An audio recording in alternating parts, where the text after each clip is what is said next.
Hello. My guest today on our program, Connecticut Valley Views, is Ted Doolittle. He's the healthcare advocate for the state of Connecticut. He's a seasoned government executive. He's an attorney and former federal prosecutor, including service as the deputy director of the Center for Program Integrity at the Centers for Medicare and Medicaid Services. It's a pleasure to have you here today, Ted. Or for you to have us here today, I should say. We're in your offices in Hartford. Delighted to be here, Susan. Well, that's great. Well, tell our viewers about your office, your background, where you came from, when you arrived here in your post.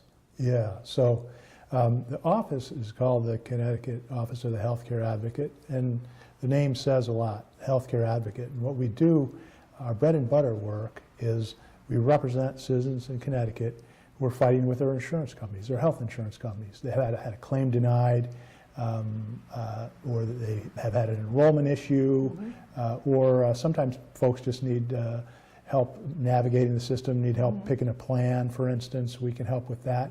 But we have a staff of 19. We have nurses, attorneys, paralegals, and if folks who are having a health insurance problem fill out the appropriate paperwork, we can represent them just the way a private attorney might do, except as a state agency that's funded by the insurance industry, we do it for free. We can't win them all, but we have the expertise to win the ones that can be won. And the cases range from something very severe, a life-threatening illness, or a family that's got a member who's battling chronic illness over a period of years, on down to simple cases that we call coaching cases, where somebody doesn't understand, they got insurance, they don't understand why they have to pay a bill.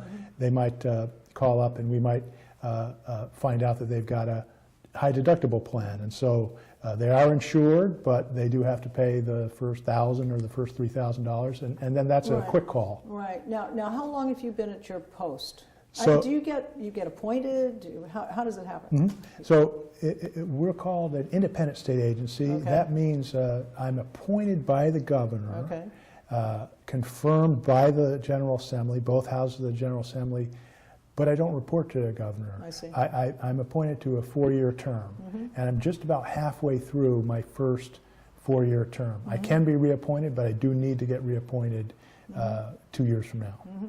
Have you, in the past 2 years, have you seen certain segments or areas of assistance where there's a focus on that, or where it's grown, or do you see more people contacting you, or has it dropped off? I mean, what has been the flow, ebb and flow? So on average, we get about 6,000 calls or emails per year. There was a definite spike when the ACA went in. Those first 2 years, 2014, 2015, caused a lot of confusion. People not understanding how they could get enrolled, not understanding what it meant when they were enrolled, having problems setting up the billing and so forth. So we did have a spike for those 2 years. But other than that, we generally run anywhere between 4,000 to 7,000 complaints a year. Wow.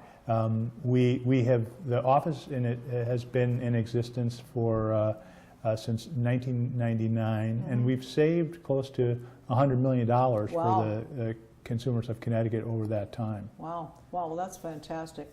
Well, your predecessor, Vicki Veltri, about 6 years ago, what have you seen changes in your department? I mean, have you added staff on? You said you have 19.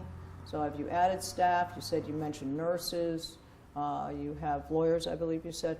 Have you changed your department or structured it differently since Vicki was here? Well, certainly since 6 years ago, that would be pre-Obamacare, pre-Affordable Care Act.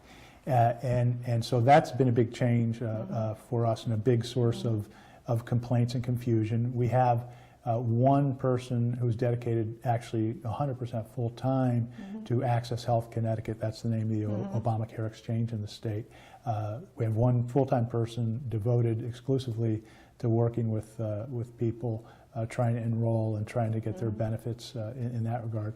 That's probably been the biggest change, I would say.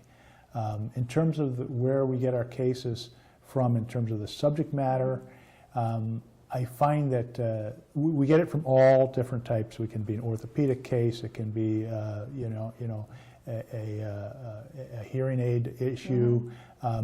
The largest identifiable issue, though, Susan, as a broad issue, Yes. is behavioral health and mental health. Ah.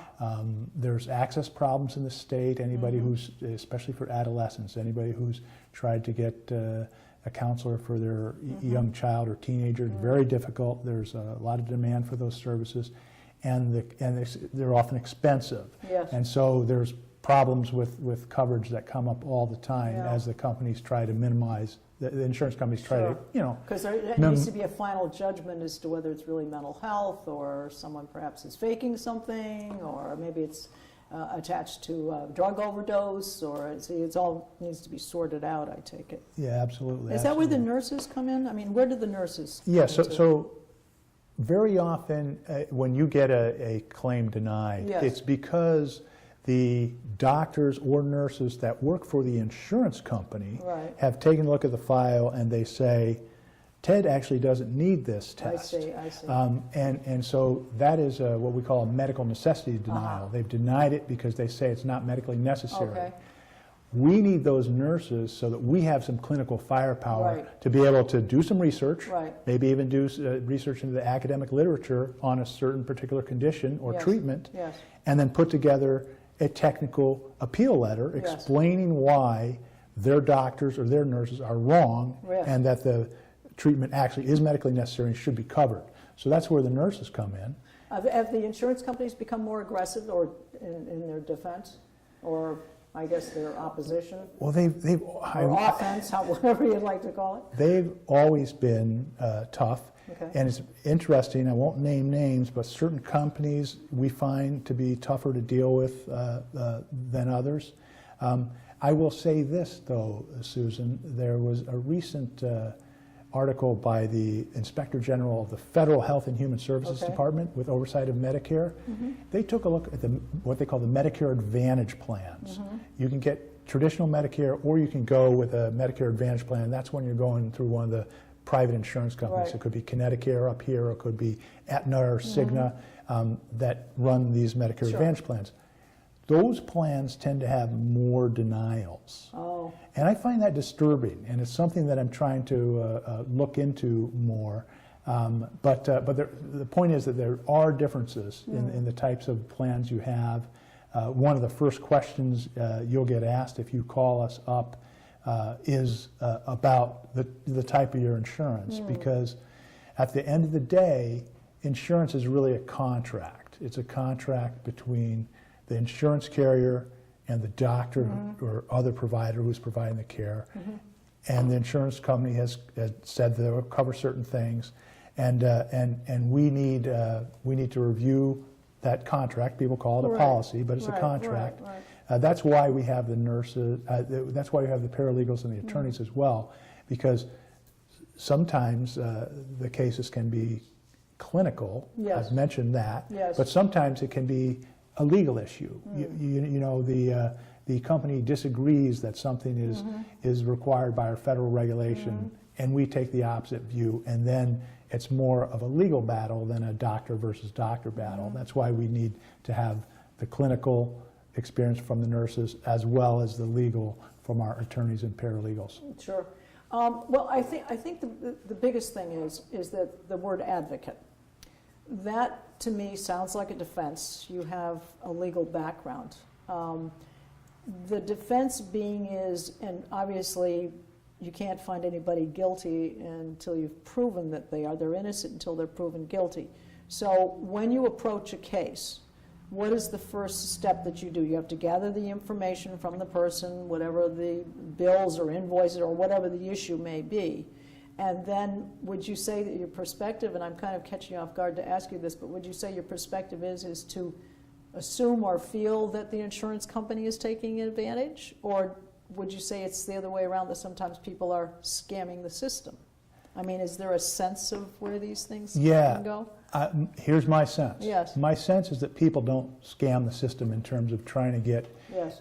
extra care or something like that. It really tends to be a battle between what their treating doctor wants the patient to have, Right.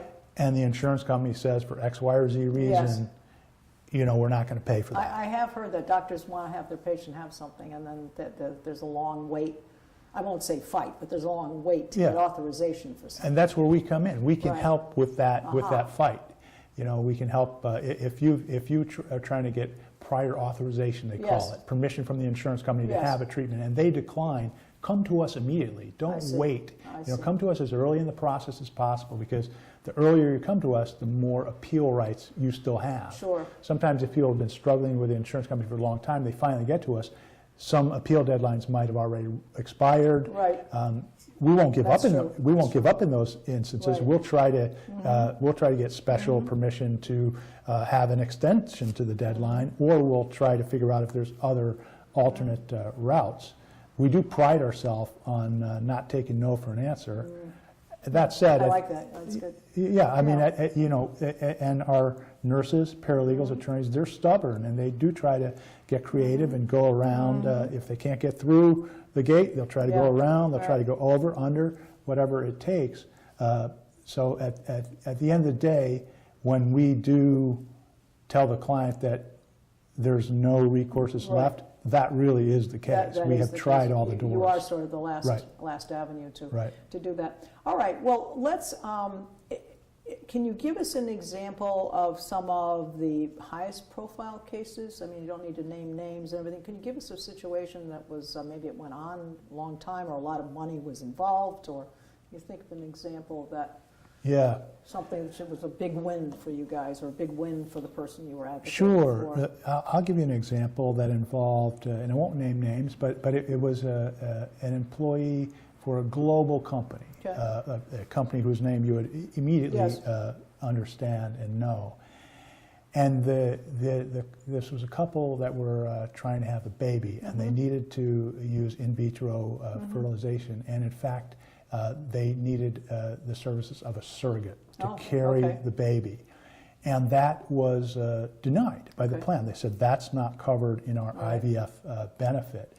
And when we looked through the policy, that actually was correct. So here's what we did, and this is an example of us taking the next step, and our former general counsel, Damian Fontanella, did this himself. I'm very proud of what he did.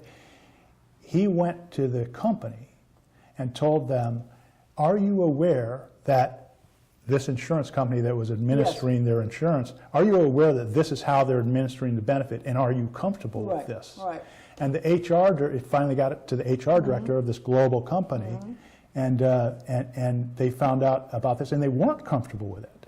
So they decided they not only instructed their company that was administering their insurance plan to pay that claim, they also changed the global policy. Really? That's that's a big bend. Right, so hundreds of thousands of employees all over the globe, not just in Connecticut, now, and I'm not going to name the company, but they now have access to a benefit that they didn't have because of the services of this office. That's like changing legislation. Almost, That's something important. That's no, these large companies are global in scope, so you're right. I think many times, in order to get things done, you went to the top. Yeah. And that's how you can get it done. Because when you go to the lower level, or even your middle ranks and so forth, they have, even if they might feel that way, don't have the authority. Yeah. And I think also there is the possibility, too, exposure to the media.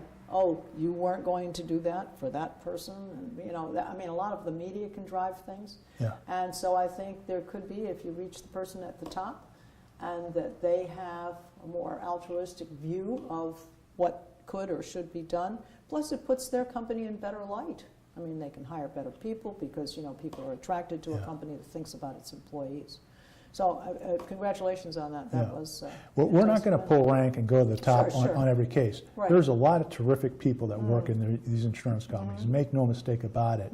And they often do want to do the right thing. And sometimes it's a matter of explaining. And training on their part. Explaining to them that they might be, these are complicated contracts, Susan, and your policy with company X on one side of the street, the company Y on the other side of the street could be the same insurance company. It's not necessarily the same policy, right? These policies are all unique. Right. And so it's very complicated for the insurance companies to administer them. And sometimes we have to explain to the insurance company that you're interpreting this wrong. In fact, that clause that you're thinking exists in the policy doesn't exist in this particular policy, this type of thing. So we work with the folks at all the levels in the company, but you know, when there is a large issue and we feel it's an appropriate thing to do, yeah, we will try to get to the top. Well, that's of a learning curve too. Yeah, I mean, you kind of learned how to, I won't say get around it, but let's say change it or address it,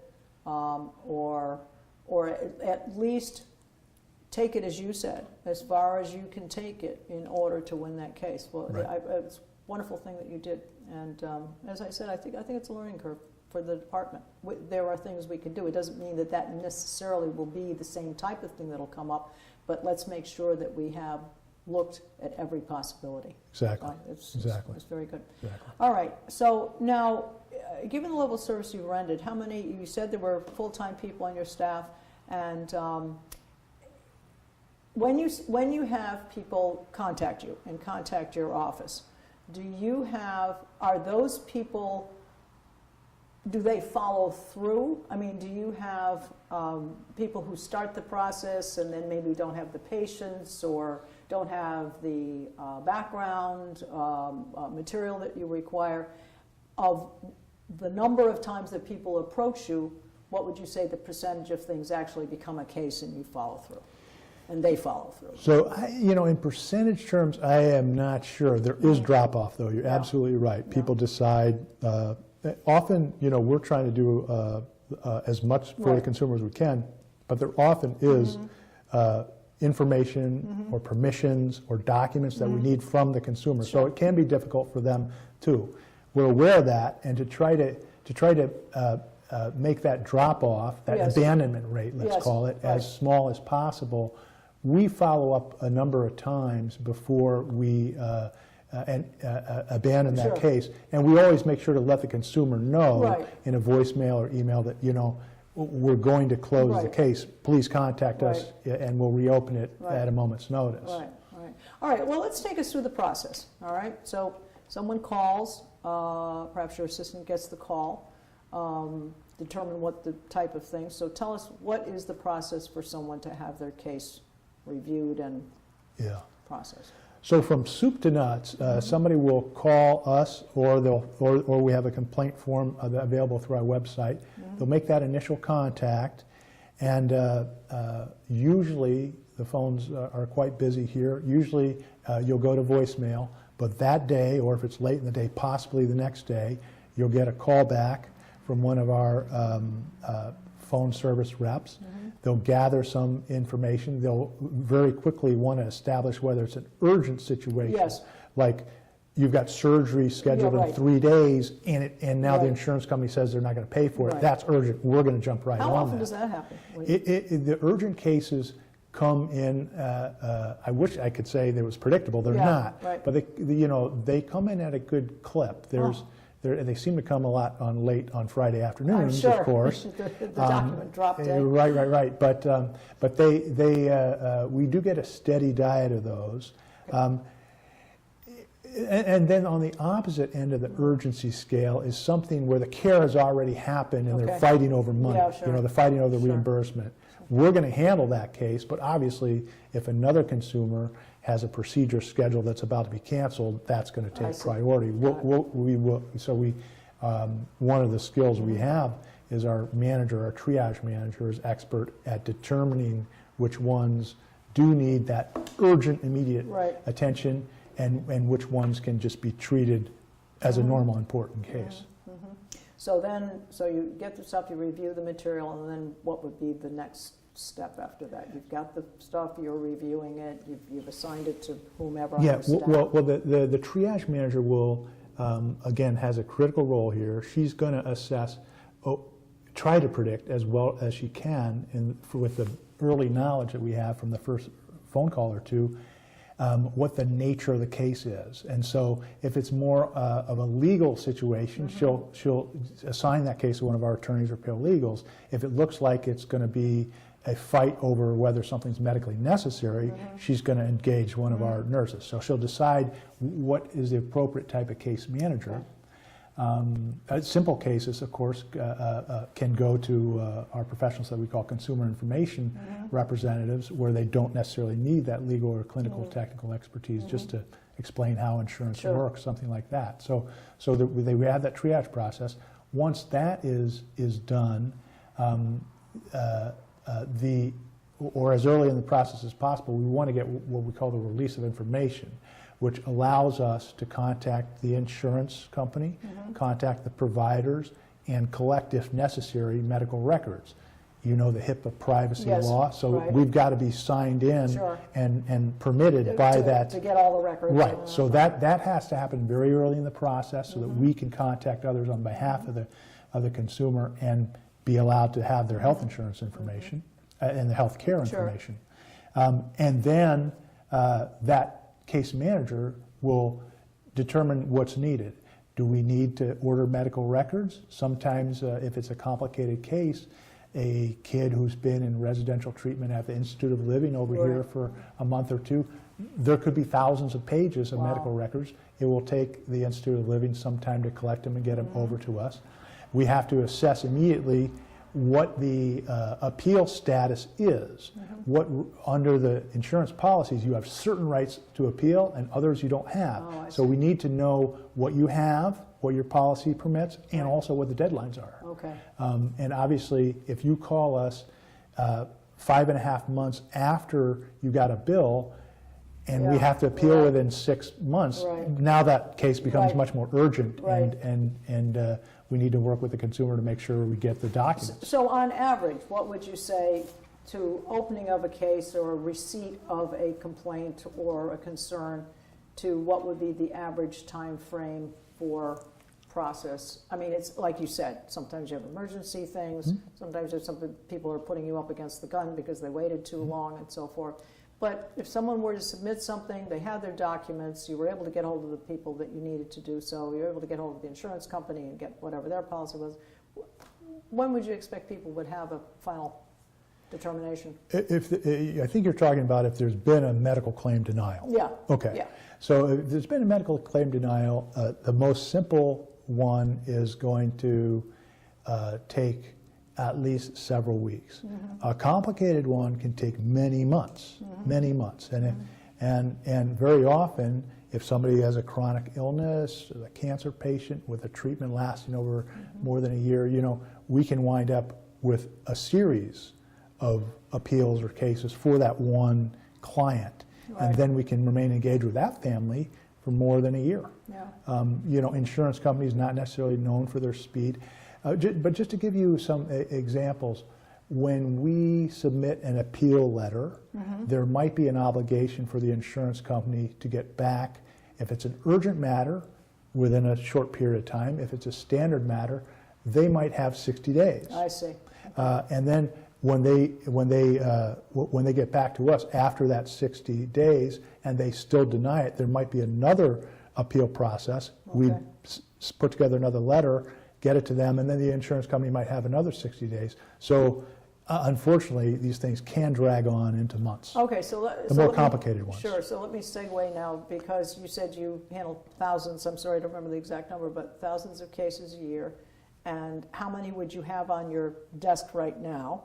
And having said we have this many, and they ebb and flow, kind of like cash flow, a lot come in and then we get a lot settled, and a lot more come in and they get settled. So having said that, with 19 people on your staff, do you perceive that you're hoping that you would get more funding to enlarge your department or add staff? Does that appear to be something you would hope to do? Well, in terms of the average caseload for a case manager, we feel like it's getting to be an unmanageable if they get up to about 40 each. Okay. That's a lot of balls to juggle, That's 40 exactly different right, cases. So that's what would be a high number. In terms of the funding, let me tell you this. I've worked at a number of federal and state agencies. I've worked in the private sector as well. This is the busiest state office I've seen. There's a lot of volume here. Our people are very dedicated, and there's, it's a fast-paced environment. We turn the cases around as quickly as we can. You were asking about increases Yes. increases in the staff. Yeah. Well, here's the thing, okay? I feel like our 19 people are operating at pretty much capacity. At the same time, folks who are watching this have probably never heard of OHA before, the Office of the Healthcare Advocate. I refer to it as the best kept secret in state government. It is, and I know if I go out and I speak to a group of 20, I'm going to get, Susan, at least 1 or 2 calls the next day, at least. I'm Okay, quite sure. so, because those 20 people didn't know about my services, and 1 or 2 of them knew about it. Exactly. If our office was properly publicized, Which is what we're doing today. I could keep 100 people busy, I'm sure. Yeah. But however, it's a chicken and an egg problem, right? Yes. If all of a sudden somebody handed me $2 million and said, Ted, Right. you can run a bunch of TV ads so that everybody in the state knows who you are, 19 people can't handle that Right. case flow. So any growth is going to have to have funding for the publicity as well as funding for the additional bandwidth Right. we'll need to handle Right. that because we're at capacity now. Right. Well, having said that, our half hour has gone by very quickly. We in order for folks to contact you, because that's what we're hoping to do today, to make people more aware of what you can provide to them in Connecticut, we're going to give your website, and it is www.ct.gov/OHA/, and there is a phone number. It's 1-866-466-4446. So I'd like to thank you for joining me today, and this is Susan Patricelli-Regan. Thank you for joining me. See all of our programs at www.ctvalleyviews.com.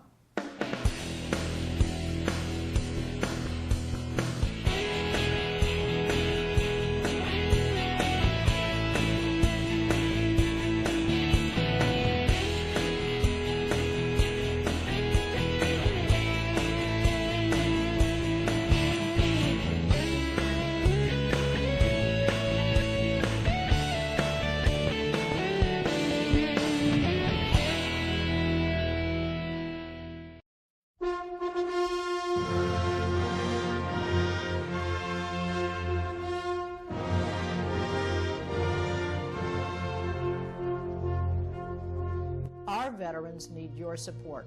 Foxfield Farm for a Recovery Mission is a not-for-profit organization that has been established to provide an equestrian groundwork training program for U.S. veterans with PTSD and related issues incurred through military service.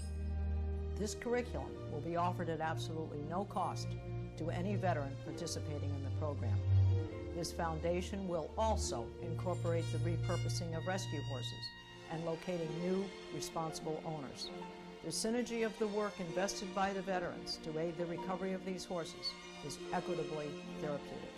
Please go to our website to be a supporter, www.foxfieldrecoverymission.org. Thank you.